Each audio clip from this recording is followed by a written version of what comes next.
um, uh, for both Jordan Love and for Jordan Love, Lamar Jackson left with that rib injury. Josh Allen's dealing with a heel injury. So, there we go. We are live on the website. Thanks, Larry. Anyway, let's see who else. Who were some of the other any other quarterbacks who really jumped out at you that had down weeks? If any of you thought that the Quinn Ewers experience was going to be worth the time, I'm going to tell you it's not worth the time. Don't mess with that guy. It's ugly. It's not pretty. But I'm going to say that I feel for all of you out there, like myself, who invested a high draft pick in Lamar Jackson. It has not worked out. And the 3 leagues that I had Lamar Jackson as a quarterback, I didn't even make the playoffs. And it doesn't really matter in championship week because I can guarantee anybody that had Lamar Jackson as their quarterback probably isn't in the championship game right now. Yeah. It's been such a disappointing season for Lamar. I know there's a lot of rumors out there about his future with the Baltimore Ravens. It's just been a really weird year in Baltimore, and it's been a rough year for him. Yeah, absolutely. Yeah, and you and I can agree on that. I have Lamar Jackson in the IESR league, so it's been tough, obviously. Yeah. And then moving on to running backs, there are a couple that had some down weeks. Travion Henderson, Josh Jacobs, but both left because of injuries, and Travion Henderson is in concussion protocol. So there is some understanding there that they had down weeks. But the other one that really had a down week and seemed to be healthy was Javonte Williams, who only put up like 6.1 points. Really was surprised that Dallas's offense was not able to run the ball better than what they did. Exactly. For me, what stood out was Chuba Hubbard, just 4.4 points. That Carolina running back situation continues to just completely flummox me. I don't know week to week who's going to be good, who's not going to be good, who they're going to give carries to.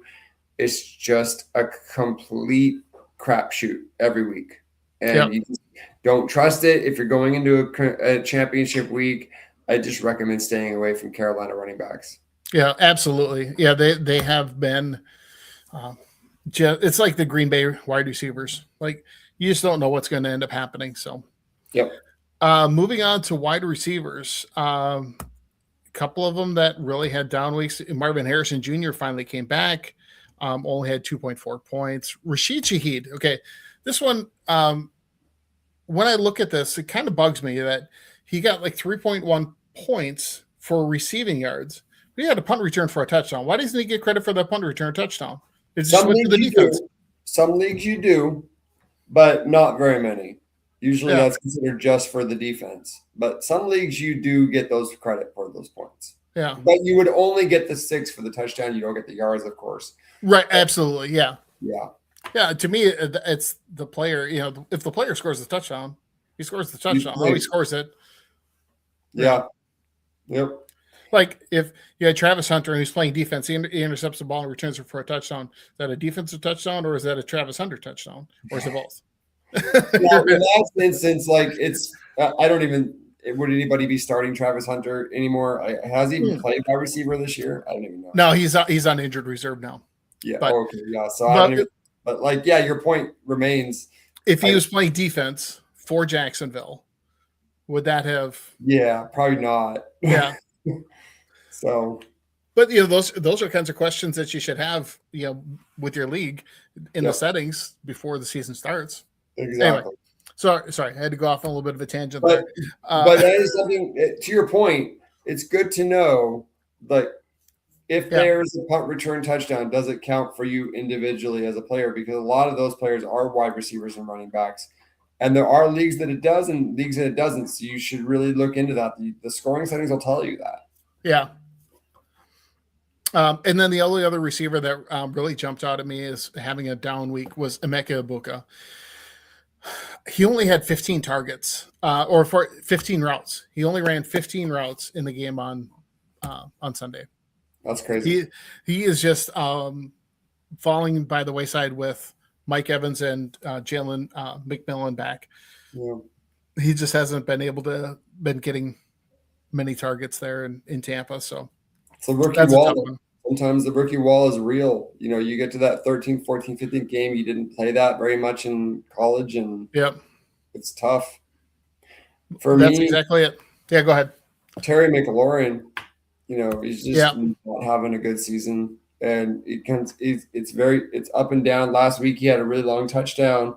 This week, not much, just 8 points. yeah, That's the one that's kind of a frustrating one for me. hmm absolutely. And then at tight end, Travis Kelce and Jake Ferguson were a couple that jumped out at me. Travis Kelce, 1.6 points. He's just, I think he's just on. He had, we go when lose Patrick Mahomes, and now Gardner Minshew is out for the season as well. He's somebody that you've just gotta just drop if you still have him. Yes, If you somehow made it to the championship game or a game where you're playing for something, and he's on your roster, you can effectively drop him and pick up somebody else. agreed. Yeah, Travis Kelce hasn't been the athlete that he used to be for a few years, but he and Mahomes had such good chemistry that they would just manufacture 40, 50 yards in the passing game on targets over the middle where he would just sit in the zone. Yep, But without a quarterback that has that kind of chemistry with him, it's just gone to nothing. exactly.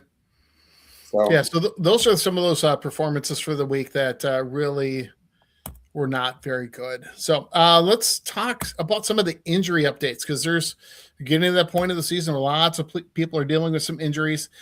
As I mentioned earlier, Gardner Minshew is out. Initially, they thought it was maybe an ACL, but it ended up being a fracture of the bone in his knee area. So I think it's a tibial fracture, I think is what I read. Either way, he's out for the season. Yeah, either way, it's the same. Yeah. We talked a little bit earlier about Josh Allen and Lamar Jackson both got banged up. Not sure. Lamar Jackson didn't practice this week. I would venture to guess that he's probably not going to be playing this weekend. There's no reason to. Yeah, exactly. There's not anything going on there. Jordan Love is still in concussion protocol. Devontae Adams, I think, is still dealing with that hamstring injury for the Rams. So keep an eye out for that. I would imagine he's not going to be back this week.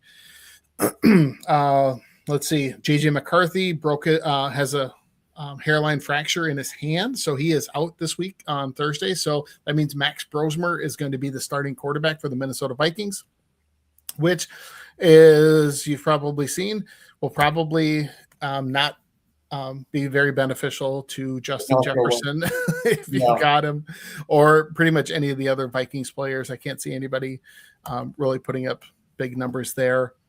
Let's see. DK Metcalf suspended 2 games. He's appealing that suspension. So I think the hearing was today. Yeah. It could maybe get reduced to 1, but he's out for this week for sure. So I think you got to plan on him not being there in your lineup. So find another wide receiver if that's if you have him on your roster and you had been playing him, because I've seen some people that have had them. Let's see, Kamani Vidal left the game against the Dallas Cowboys with a neck injury, so not sure if he's going to be coming back this week.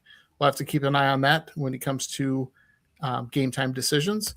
And let's see, when are they in one of the Thursday games?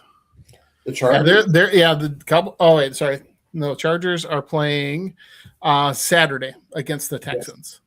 Yes. So if Vidal doesn't play, that means Omarion Hampton should be kind of moved up a little bit in your rankings if you have him on your roster. Yeah. Quinshon Judkins had a dislocated ankle and a fracture of that bone, so he's on the IR and is done for the season. And then Travion Henderson again left early and is in concussion protocol for the Patriots. So those are the injuries that I kind of saw that I wanted to make sure to bring up. Are there any others that I may have missed?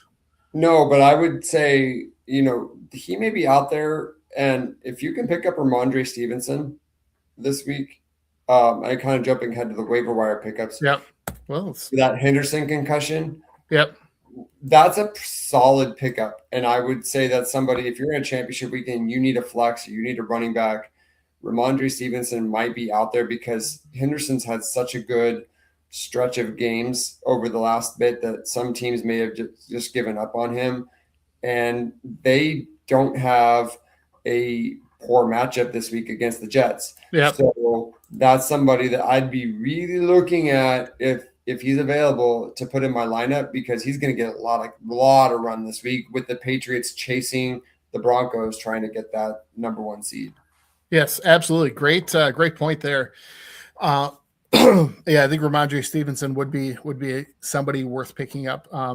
Just to solidify who's going to be there in the backfield. Now there's a chance he could clear concussion protocol within or by the game on Sunday. I doubt it though. Usually you need a full week to go through all of the steps in the concussion protocol here in the NFL. So I like that idea of trying to pick up Ramondre Stevenson and throwing him into your lineup if you need him. Right. Let's see, other injury or other waiver wire pickups. We talked a little bit earlier about Tyler Shuck with the Patriots. Patriots with the Saints. Definitely somebody worth picking up if you need a quarterback. He could fill in a pinch. Let's see, Michael Carter out with the Cardinals. Again, Bam Knight still looks like he's going to be out. He's going to be the only guy in the backfield really there for the Cardinals. At wide receiver, we talked a little bit about Alec Pierce earlier. Again, if he's available in your league, definitely worth picking up, and you could probably start him in a flex type of role. Jalen McMillan is back from injury. He hasn't gotten a lot of targets yet in Tampa Bay, but he's somebody that I could see potentially sneaking into the end zone, taking a flyer on somebody to swing for the fences. Parker Washington, then again, as well, is another wide receiver that for Jacksonville that had a huge week last week. Don't want to go chasing points, but definitely somebody that could be is somebody that you pick up and add to your roster. And then as a tight end, again, depending on the scoring league, Taysom Hill. Taysom Hill is worth picking up just because of the injuries to the backfield for the Saints. Yeah. He could be the number 1 running back. He's going to be the goal line back. He could throw a touchdown pass. He could catch it. I mean, he could do everything for the Saints, and I think that they would definitely put him. You'd have a chance to get a touchdown out of him if you have you're in a league where you focus a lot on just scoring touchdowns. Yeah, I agree. Yeah, he got a long touchdown pass last week too, and that was kind of impressive out of nowhere. Yeah. One other one, I'm not sure it's a waiver wire pickup, but someone that you should start if you are kind of wavering on 2 guys, and he's one of them. Omarion Hampton with the Vidal injury, he's going to be the Chargers lead back. Oh, yeah, absolutely. So you should be – it's similar to the Ramondre Stevenson thing with an injury to a timeshare where Omarion Hampton's kind of been up and down. Probably owned in your roster, but a lot of people are probably benching him because they don't trust it, because they don't know how many Vidal's going to get versus him. This is a guy that next week they're going to have to lean on him because they don't have the backup. Yeah, that's exactly it. Yeah, definitely a great point there. So those are all the only waiver wire pickups that I had that I had listed. Let's move on to our start, sit, quit. And so for this one, and then we're getting to the end of the season, so it's kind of hard to talk about players to sit and quit on because if you're not playing them this week, you can probably drop them. But for me, again, I like Michael Wilson again going against Cincinnati. Even with Marvin Harrison back, he's getting a ton of looks from Jacoby Brissett. Even though Jacoby Brissett didn't have the week that I thought he was going to have last week, he's going against Cincinnati now, which is the cure-all for any offensive players' lack of production. Cincinnati's defense has been the one to turn it around for you. So, Yeah, he's definitely somebody that you want to throw into your lineup if you have him on your roster. Yes. Make sure that he's in there. The person who I would bench, Christian Watson. Again, that Green Bay offense, is Jordan Love going to be injured or out there, or are you going to have Malik Willis? And he's banged up a little bit too. So he's one that I would stay away from. And then the person I'm quitting on is Emeka Egbuka. Again, with just 15 targets last week, with Mike Evans and Jalen McMillan back from injuries. You just can't trust them for this week. Or if you, for some reason, have a game next week, I probably wouldn't want to have him on your roster because he probably isn't going to be worth keeping. Yeah, if they only let him run 15 routes, that you may as well just let it go at this point. Yeah. It's horrible.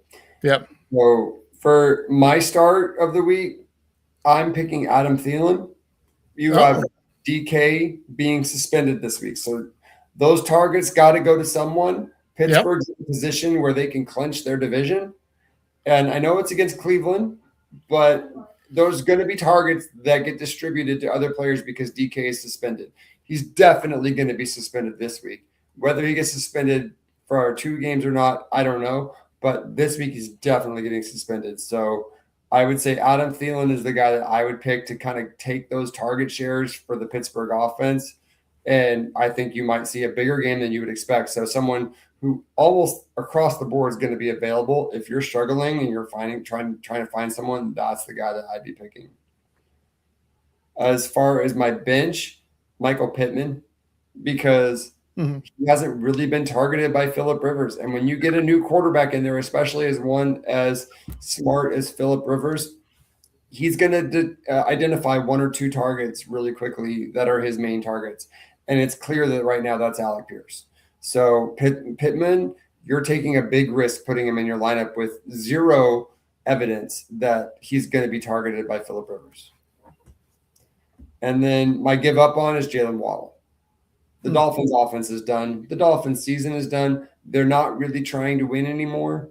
And Quinn Ewers is a rookie quarterback who makes a couple of good plays a game, but he's not going to be able to sustain it. And you cannot count on Jalen Waddle. And that's someone that, if he's in your lineup, you probably have been starting him all season, and it's been pretty decent, not horrible, but pretty decent. But you absolutely, in a championship game situation, cannot trust the Dolphins offense to get you points right now unless it's Devon Achane, period. Yep, absolutely. And that's a great point on Adam Thielen too. As a Minnesota guy, I always cheer for the guy because he's such a good human being. Has a great story, coming up as an undrafted free agent, didn't even get invited to the combine. He only got a $500 scholarship to go to Minnesota State Mankato to play football, and to have gone into the NFL, to have this long of a career is just phenomenal. And having him playing in Pittsburgh with Aaron Rodgers throwing him the ball, that's the oldest, quarterback wide receiver combo out there in the NFL. And I think it's going to be effective. He'll know where to go in the zones. He'll get open. He he's not as fast as he used to be, but he knows what he's doing. He's a very smart receiver and will be able to get open. And Aaron Rodgers will be able to get him the ball. So, as much as I don't like Aaron Rodgers, I love Adam Thielen, so I want him to be successful, and I think they'll work really well together against Cleveland. I agree. And, you watch Aaron Rodgers throw. He loves that back shoulder throw, and Adam Thielen's the kind of guy that I'm guaranteeing you they're working on that this week, and he's a smart player. He's going to be able to stack that coverage and get that cornerback running, and then just kind of turn behind him and make that back shoulder throw catch. I would be shocked if that doesn't happen 2 or 3 times this week. Yeah, absolutely. Oh, awesome. And one other one, you mentioned Michael Pittman. Tyler Warren, again, is somebody who's been solid all year long, but he has not been able to connect with Phillip Rivers at all. So he's somebody that, again, could be on your bench situation there too. So, all right. I tell you what, let's take a quick break. We'll be back in just a couple of minutes, You're watching the End Zone Oracle here on IE Sports Radio, your direct feed for all that is sports. We'll be right back.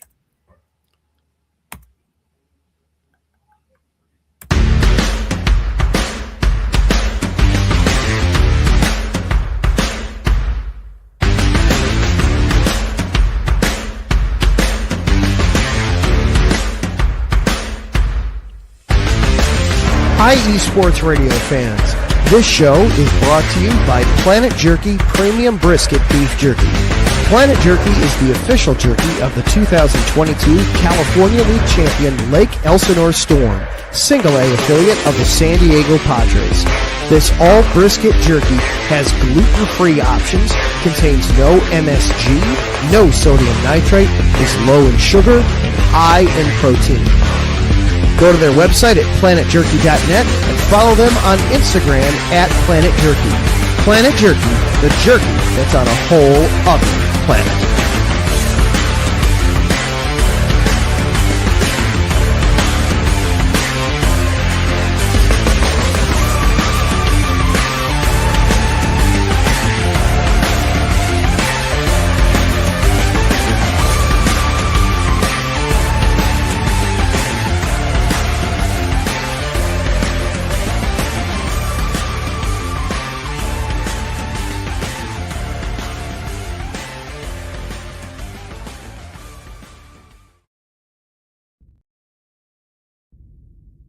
Rise and shine.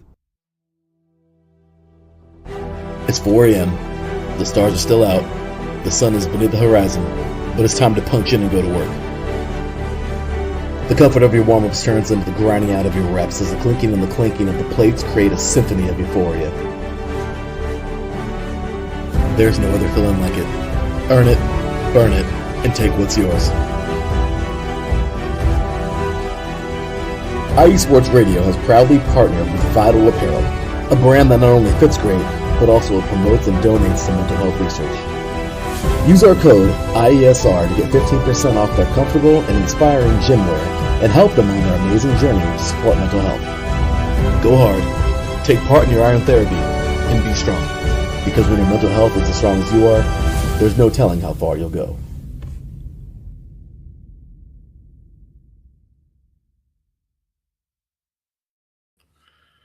All right. Welcome back to the End Zone Oracle here on IE Sports Radio. So please make sure you take care of our sponsors, right?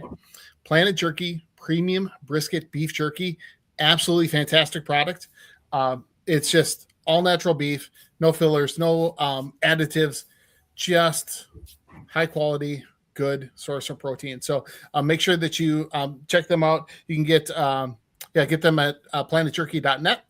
And also, if you are looking for some workout gear as we get into as we're approaching the new year and you want to start working out, go to Vital Apparel, mention IESR, and use that code and receive a 15% discount on the workout gear. So, perfect time of the year as you're thinking about that. Definitely check those guys out. And then also part of those proceeds go to help mental health initiatives. So definitely great sources, great companies to support there. So please check that out. And Larry B joining in. Thanks, Larry. Appreciate you chiming in and jumping on the show. Sorry about the fact that you got eliminated from the championship in our league, but you'll be playing for third place. You had a great season, but it's the way fantasy football works. Sometimes you get knocked out before the time is right. So again, thanks for jumping in and for getting this all set up for us. So, and for those of you that don't know, Larry B is the man behind this entire IESR station. The Godfather. The Godfather. He's been around for 11. He's had this going for 11 years. I've only been here for a year, which I can't believe it's been a year, but it'll be a year in January. So not quite a year for me. And Josh, when did you join? Well, I was involved in this in the late 2010s and then had to take a step back because my son became a teenager and got involved in sports and my life was just too chaotic. Okay. And then I came back over the summer. So I've had a couple different stints with IE. Oh, okay. All right. Yeah. Larry just happened to find me on X and I'm like, yeah, I love talking sports. So Yeah. let's do it. Anyway, so yeah, he's again, he keeps all of this going for all of us. And so again, Larry, thanks for everything that you do for this station and for all of us out here, because there are people from all across the country talking sports, and whether they're on a show or not, they're always doing little short videos about their teams on TikTok and and you can see them on those platforms and Instagram, Facebook, all of those kinds of things. So you can see all of that. So definitely check those out. Anyway, so let's move on to our next segment here. Sorry, scroll down on my sheet. Not being in the office, I can't print out a paper copy. Oh, let's talk about some panic or patience for players. So we're kind of at the end of the season. So at this point, it is what it is. But the players that I'm thinking about, well, number one, we've already talked about Lamar Jackson. I think that there isn't much else that we can say about Lamar Jackson. It's been a bust of a year for him. He's not going to be awful again next year. But for this year, you just got to take our lumps. And if you drafted him, you had to draft him fairly early. And he just hasn't been that quarterback that he has been in previous years. And so, unfortunately, you probably are not in the playoffs. But the one that really got me this past week was Josh Allen. He's been a pretty dependable player all season long when it came to fantasy football. And last week, he couldn't get in the end zone at all, throwing or rushing, which is very rare. So, yeah, it's been a tough one for him. So, but again, we're going into the next year. He's probably going to be the number one quarterback on my board, depending on what the Bills do in free agency. But absolutely. But for this week, it is a very difficult thing to think about because they're playing Philly, and Philly's not been a great offense, but their defense is pretty consistent. Their pass rush is really good. If anybody can contain him from a running standpoint, you would think it would be the Eagles. Yep. That is a tough call. Now, most people are probably going to play him because he's the guy you've rode with your entire season. So it's tough to not play him, but there's a case to be made. If you've got Trevor Lawrence on your bench, oh yeah, you probably play Trevor Lawrence over Josh Allen this week. Just saying.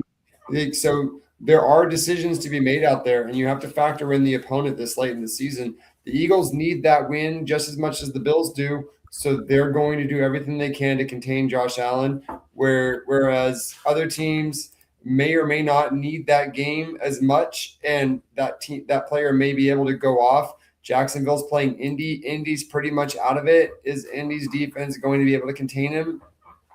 It's hard to say. Like there's all sorts of matchup dependent things out there. Look at a guy like Tyler Shuck. He's going out there against a bad opponent this week. Could he put up more points than Josh Allen? Maybe. Yeah. Because it's a 1 week, like championship week is a 1 week narrow thought of who's going to do well this week. You don't have a next week. So you can play some weird matchups and maybe make a benefit on it. And you have to look at that if you're a Josh Allen owner, is who's available, and do I think that person is going to outperform Josh Allen against the Philadelphia Eagles? Yeah, that's a great question, right? I mean, those are the things that you always have to think about and try to come up with some options there. But any other struggling players that you wanted to talk about? No, those are the ones that stood out to me. Like you said, this time of the year, there's not a lot of panic or patience because there's no patience to be had. Like it's all matchup dependent. So I would encourage all of you, if you're in a championship week and you're not in a keeper league. Okay, so keeper leagues, you have to be a little more careful because you don't want to drop someone that you might keep next year. Right. But if you're in a last week of the season, I'm in a championship week, or I'm in a third place game where there's money on the line for third place, or any of those types of things, don't look at your roster the same way you would in week 4. Yeah. because none of these guys are going to be there next week. What is the best matchup for this week that I think I can get the best matchup for my team? Because you can drop anybody. If you're not going to play them this week, you can drop them because it's not going to matter next week. So the waiver wire, you can go a little bit deeper on in every position and say, is there somebody on the waiver wire that has a better matchup that I think has a better opportunity to get points than maybe the guy that I've leaned on all season that just has a rough matchup this week? And Josh Allen's the perfect indication of that. Like, there are more than one of those, right? If you've got a guy like Omarion Hampton somehow on waiver wires, and you've got a guy that you've been leaning on all year, Omarion Hampton's probably a better play because his backup's hurt. So if you really know, if you listen to this show and you've done your own research, there are players that you can drop and players you can add that wouldn't make any sense in the middle of the season, but right now they do because it's 1 week. Yeah. Yeah. And that's exactly it. You're right. This is it, for most leagues. I actually have the one league that I've told you about. No playoffs. It's just 18 weeks regular season. So next week I actually will have to worry about having a lineup and getting players in there. But I got Brian chiming in. So, hey, thanks for joining, Brian. You lost in the IESR league with that pick 6 by the Niners at the end of the game. Sorry, that is rough. And then it looks like you're playing against CMC, Josh Allen, and JSN. Oh, JSN and CMC. I have in both my Browns games. So you're playing against CMC and Allen. It looks like he's got JSN and CMC in both of his Browns games. Lots of good players there. Yeah, hopefully they both they step up for you. Keeping our fingers crossed for you, bud. And Brian is the New England area insider, so he covers all the Boston teams, the Patriots, and the Boston Bruins and Red Sox, all of those guys. So good luck, Brian. All right, let's move along here. Let's see what else.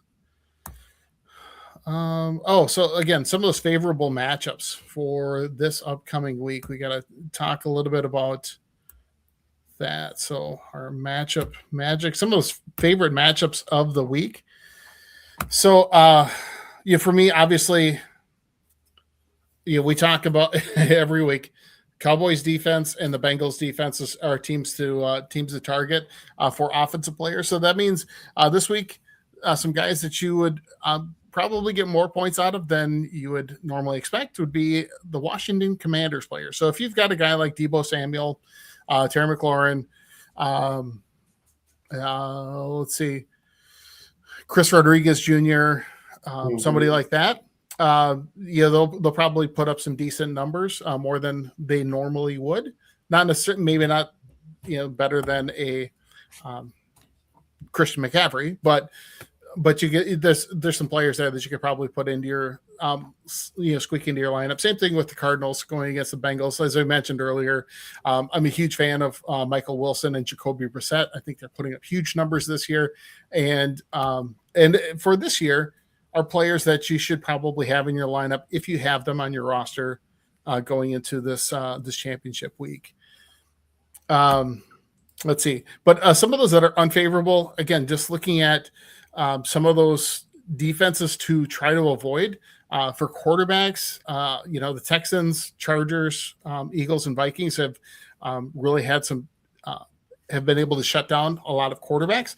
I think the Eagles have the best, have given up the least amount of passing yards in the league this year. Vikings are right behind them. And as I mentioned earlier, the Chargers are second, and the Vikings are right behind them, followed by the Broncos. And that's as far as touchdowns given up. But when it comes to passing yards, again, Bills, Vikings, Browns, Saints have all really had pretty good numbers as far as yards given up.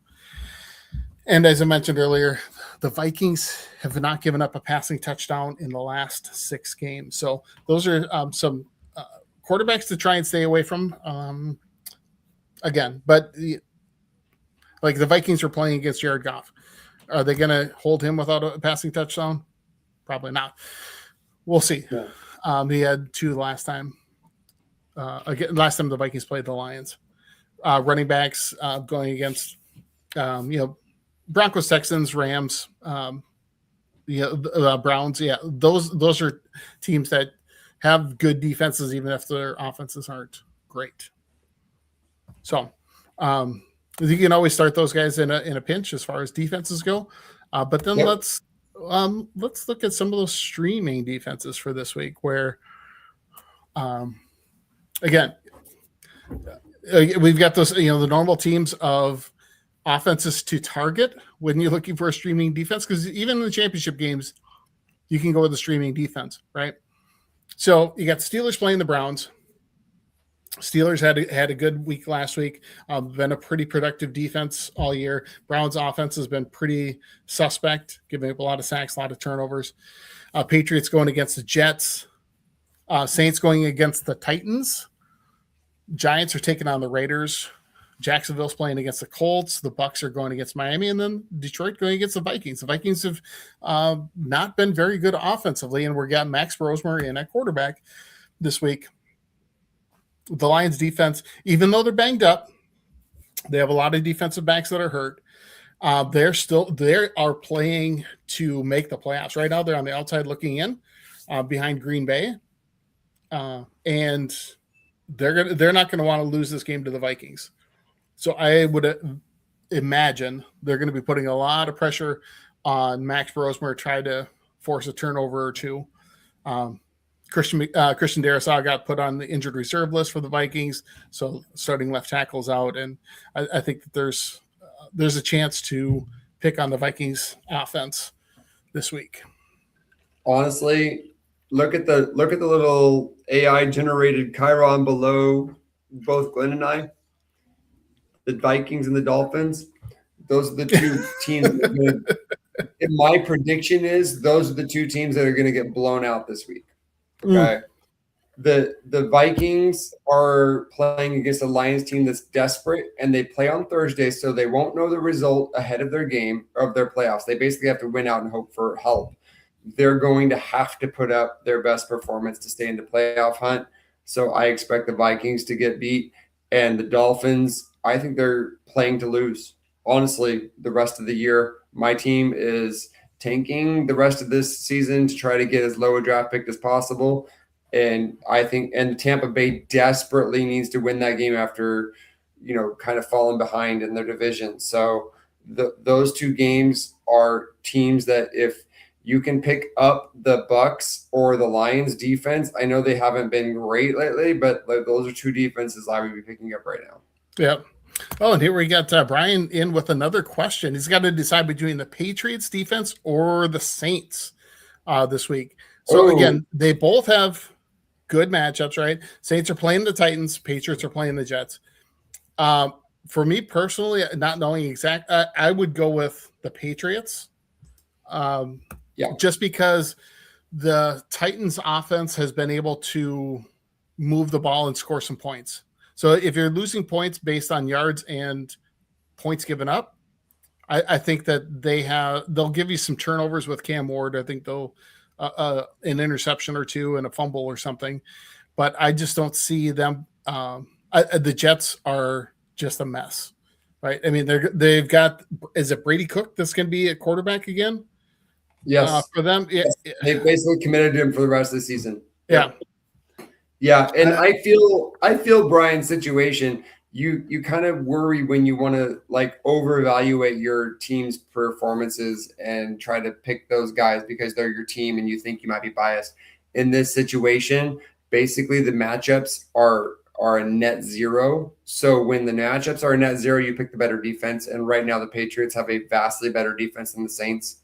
Yep. So Brian, it's okay to start your team's defense. It's totally fine. You'll be fine. There you go. Exactly. All right.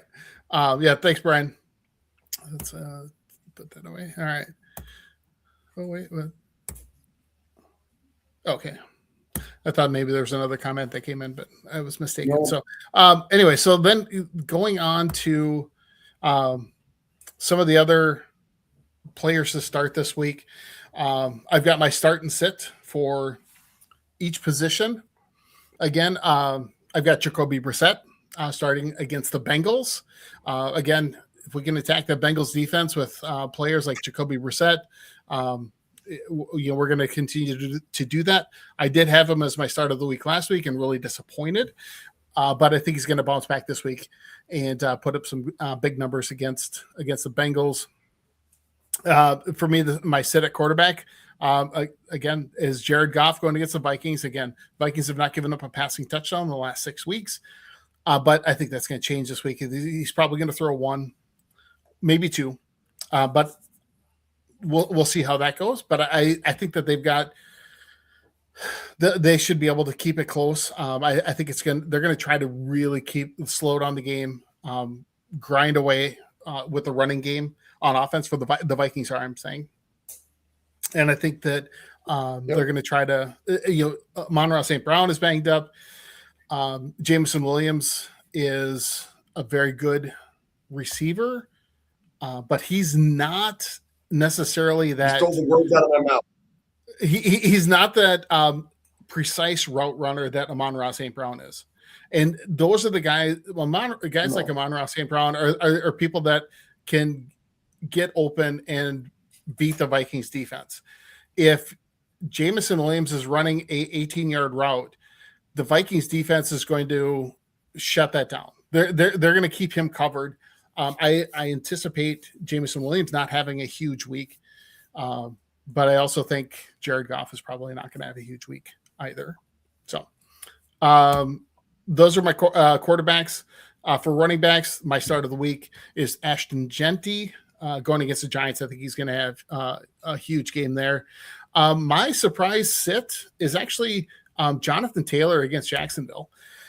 And the reason I say that is because the last time they played, so first of all, Jacksonville's run defense has been really pretty good all season long. Last time they played, he had 21 carries, 75 yards, 0 catches. Oh, he did have a touchdown though, but 0 catches. Since Phillip Rivers has been in at quarterback, he hasn't been able to run the ball effectively. Ever since Daniel Jones got hurt, it's been a mess for him. And he was early on in the season was like putting up monster numbers, like video game numbers. And it has really dropped off since that point. And so he's not somebody that you bench, but he's somebody that you temper your expectations on going into this week's games. It's a nice story, right? Like we see all the stories and everyone's fawning over Phillip Rivers and his little comeback, and it's cute. But this is not let's generate a fun story by letting a guy play in the league who probably doesn't deserve to be there anymore. This is not what the NFL is about. The NFL is about production. And Phillip Rivers is the first one to say, like, he talked about it in his post game after Monday Night Football. They're 0-2 with him because he's super limited because he hasn't played in 5 years and he's 44 years old. So what are they doing? They're shrinking that entire field down to 20 yards because homie can't throw more than 20 yards downfield. Like he just can't. Yeah. It's a very similar situation to what the Dolphins are dealing with Tua right now when they started him. He's 45 years old. You've seen him. He has a shot put throw. He doesn't have any arm strength anymore. The team's figured this out. So what does that do? That shrinks the box. Yep. And now Jonathan Taylor has no room. And yep. In the NFL, it doesn't matter how talented you are if teams know they can just put 8-9 people in the box and contain you. That's just the truth. And it's not fair to say to Colts fans because they had so much hype early in the season and Jonathan Taylor was running wild. But this is every decision has consequences. And the decision to start a 44-year-old quarterback with no arm strength is your running back just has no room. Yeah. Well, and especially considering, I think it looks like, or it appears to me that they are running more out of the shotgun, running more plays from the shotgun than they did under center. And I think that really limits the running game as well. Yeah. He can't get back there to hand the ball off until, about a half second longer than most NFL quarterbacks because he's 44 years old and hasn't played in 5 years. Right. So They do it in the shotgun, and now Jonathan Taylor's not getting a running start at the line. Yep. It is what it is. You have to say from a cold fantasy perspective, as good of a story as Phillip Rivers is, it really limits that offense. Absolutely. All right, so then for me, going out to wide receivers, again, I had Michael Wilson as a start last week. I'm going with him again this week. Yeah. Going against the Bengals. I think he's gonna have huge numbers again. And then as sit for this week is I have Devontae Smith as a sit going against for the Eagles going against the Bills. The Bills' pass defense has been pretty good this year. If anybody's going to get open, I have a feeling it's going to be AJ Brown, and that's who they're going to rely on. I think mostly, and potentially some Dallas Goedert. I don't see Devontae Smith putting up a huge amount of numbers. That whole offense has been just atrocious from a fantasy perspective all year. Yeah, absolutely. And then moving on to tight ends for this week, I've got Harold Tannen Jr. Going against Steelers as a start this week, and then as a sit, Travis Kelce, who we've talked about going against Denver. He's just he doesn't have anybody to throw him the ball. He should not be. If you're in the championship game, this is the last week of the season. Travis Kelce shouldn't even be on your roster anymore at this point. Right. If you're in a redraft league. Yeah. I agree. Yeah. All right. And then as far as my start of the week, though, it's not one of the players I listed, but I think Trey McBride going against the Bengals. Trey McBride he's the number one tight end. It has been all year long for the Cardinals. But I don't think that slows down this week. Going against the Bengals, I think he's going to put up huge numbers again. I agree. So, yeah. He had a great week last week. Don't let that fool you. He's going to be just fine. Yep. He's going to bounce back. Yep. How about for you, Josh? You got any major starts of the week, or who's your start of the week? One of my biggest start of the week this week, and it's going to pain your heart, but I don't think you'll disagree. I think Bucky Irving is going to have a huge week for Tampa Bay. I think they're going to make a statement against the Vikings. They need to do it, and Bucky Irving is fully healthy now. And I'm sitting here in Ducks gear, so I got to represent the Ducks. And Bucky Irving's going against your Dolphins. Yeah, I know. I'm fully aware. The Dolphins are awful. We're trying to take at this point. Chase Brown had a huge game against us last week. Like I may even be subtly rooting for Bucky Irving to have a big week just because of the nostalgia of it. And the Dolphins need to lose at this point. There's no reason not to. So he's going to be in a warm weather environment. That team needs to win to stay with the Carolina Panthers, and I think Bucky's going to have a humongous week this week. I hope so, because the whole timeshare thing that they've been having going on lately in Tampa Bay between Bucky, Rachaad White, and Sean Tucker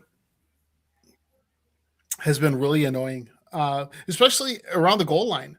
They get down to inside the 5, and it's like a Rachaad White run, and then a Sean Tucker twice, and then usually they're in the end zone because Sean Tucker's a bigger back and he gets more of those goal line carries. But it's like, and I don't think Bucky Irving had any pass receptions in the last game, which is amazing to me. He's a good receiving back. He should be having 2 to 3 catches at least every game. But that Carolina defense is playing over their head right now. I can tell you the Dolphins defense is not. Yep. So it's going to be a different game. There's going to be a lot of long-range touchdowns available to the Bucks, and Bucky's going to be that guy. Awesome. All right. Any other big matchups this week that you want to? Nope. That's all I got. All right. Let's talk a little bit about the weather. I keep forgetting to put a tag in there about that. Just because looking at the weather forecast for this upcoming weekend. So first of all, for Thursday's game on Christmas Day, again, I don't know. I'm not a huge fan of having football games on Christmas Day, and especially having 3 of them. I don't know. That's just me. And my Vikings are playing, so I'm going to have to watch. I'm going to be watching that one for sure. I'm not sure about the other 2. At least it's on a Thursday and not a Wednesday like last year. That's insane. Like, Yes. there should be no Wednesday games. That doesn't make any sense. It's such a short week, for teams, to Yeah. go even, Thursday games in general are tough for teams because Right. they don't have time to really prepare. Don't have time for people to get healthy if they got banged up during that last week. So anyway, but weather-wise, there's anything to really worry about there. Saturday, I've got a couple of games on Saturday. We've got, let's see. I know we've got, so we got the Texans and Chargers, Texans at Chargers, which in their Dome Stadium. But then the Ravens are playing the Packers in Green Bay. Chance of rain. So definitely something to keep an eye on there. So it could limit the passing. Hey, rain in late December in Green Bay is pretty rare. That's actually pretty nice. Yeah. Well, that means it's going to be warm enough that it's not going to be not going to be turning into snow. Exactly. Because it looks like it's supposed to be in like the mid 30s, which is good. Then let's see, what are some of the other ones? And then on Sunday, there's a chance of rain for the Cardinals-Bengals game, chance of rain for Seattle and Carolina. Both have, like I said, a chance there.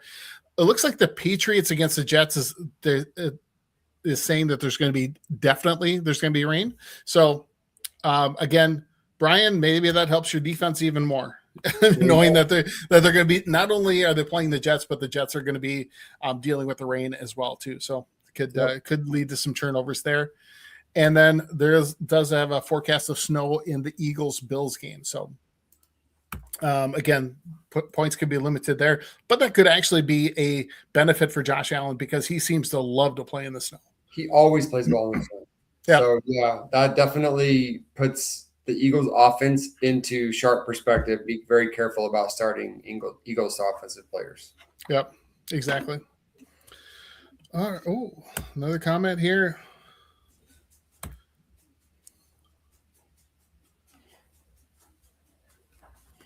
Okay, yeah. Brian also said, I'm not either, Glenn. If it falls on a Sunday, do a triple header, or just one if it falls on a Monday. But football every year on Christmas is very unnecessary. Yep. Look, we as football fans have to understand that it's money. The NFL made a strategic decision a few years ago to go straight up against the NBA on Christmas Day. Yep. It doesn't matter what day of the week it is. They are going to have Sunday football game or Christmas Day football games. And quite honestly, they end up getting more viewers than the NBA does. So it's not going anywhere. It doesn't matter it'll be interesting in 3 to 4 or 5 years, whenever it's on a Tuesday, whether that's the week prior or the week next. Like we don't know. That's coming though. Just understand that's coming. Yeah. And that's going to be very interesting. I think that's something we have to almost got to look at a calendar to see when the next time Christmas falls on a Tuesday. Yeah. Because that is the one day of the week that the NFL has never really, I mean, that's always the off day for players. Yeah. And they do community kinds of things and stuff like that. Yep. So that would be very interesting to see if that happens. I agree. Anyway, all right.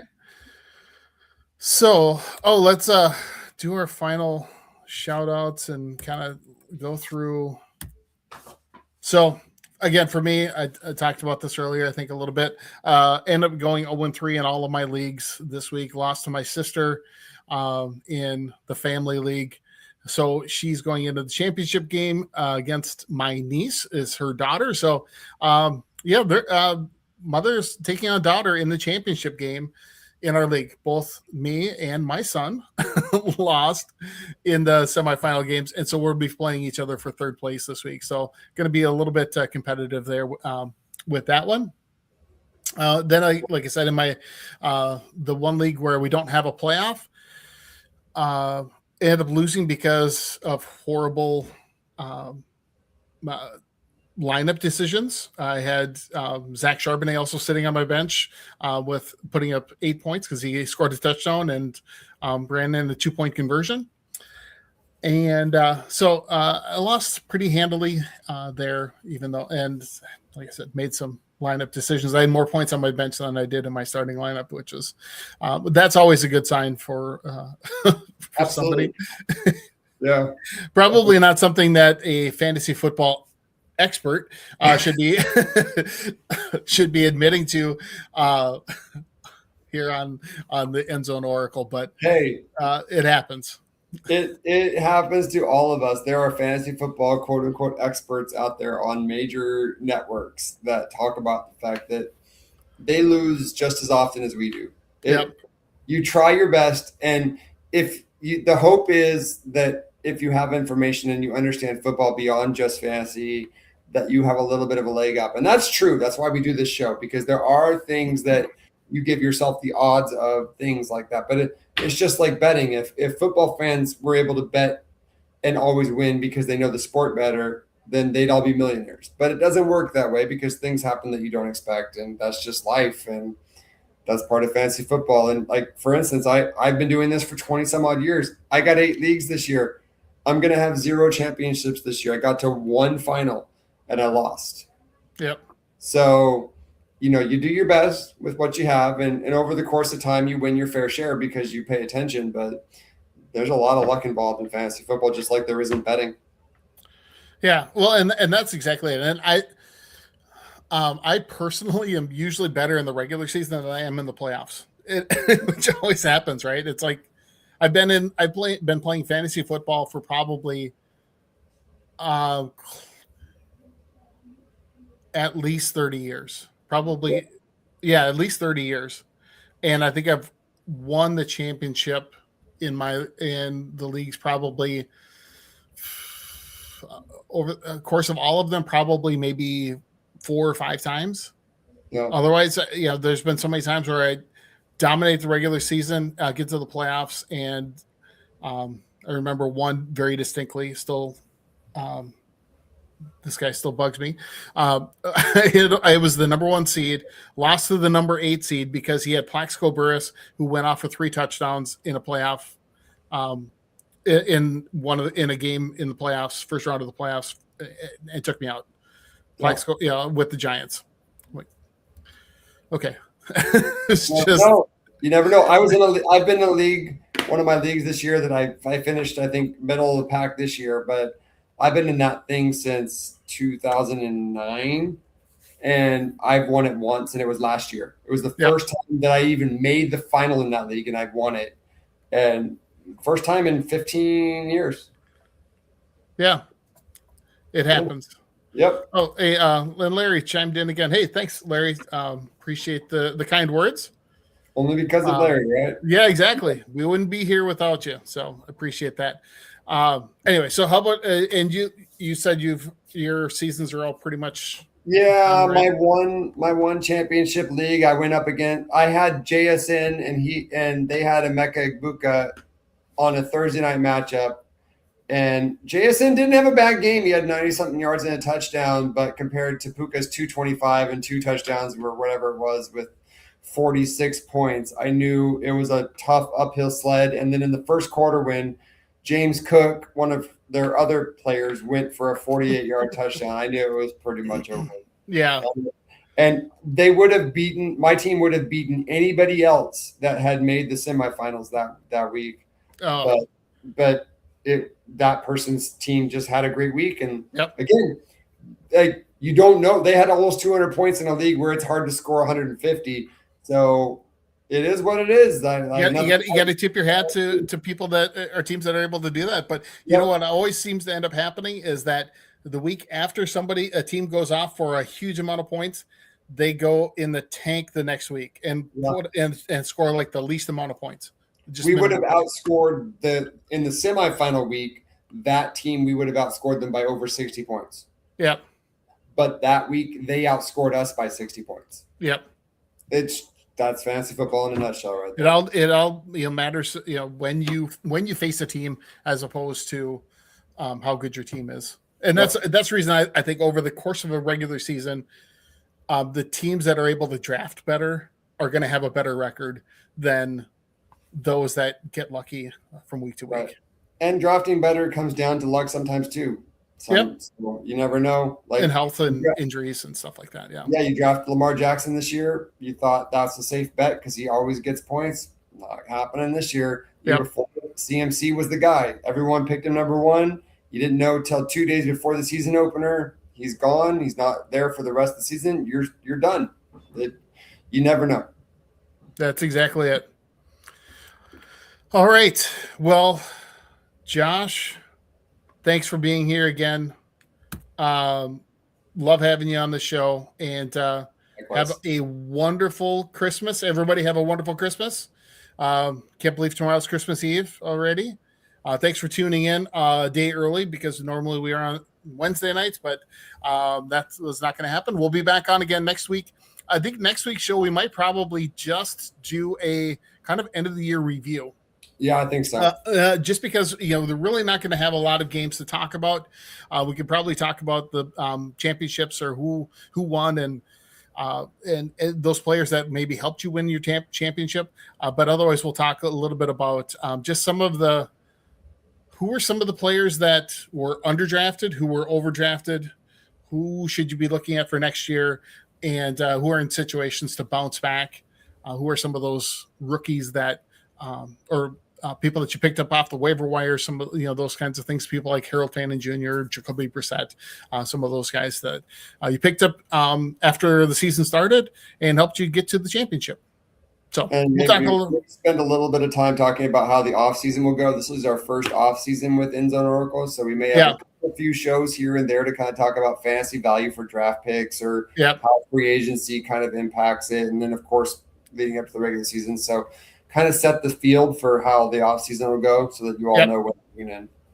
Exactly. So we'll talk about all of those things. So again, we'll be back on next week, 7:00 Central, 5:00 Pacific, 8 Eastern, on Tuesday, December 30th. And again, thanks for everybody tuning in. Make sure that you go to our X account if you have any questions this weekend, and ask whatever questions you might have about starting players. So again, here's the account at Endzone IESR. Throw out a question. We'll give you our opinions on who to start. I know that Josh and I we always go back and forth on who to start in various leagues. So we ask each other those kinds of questions. So please feel free to ask us any questions you might have. Again, thanks for tuning in. This is the End Zone Oracle here on IE Sports Radio, your direct feed for all that is sports. Go Ducks! There you go. Bye, everyone. Merry Christmas. Bye. Merry Christmas.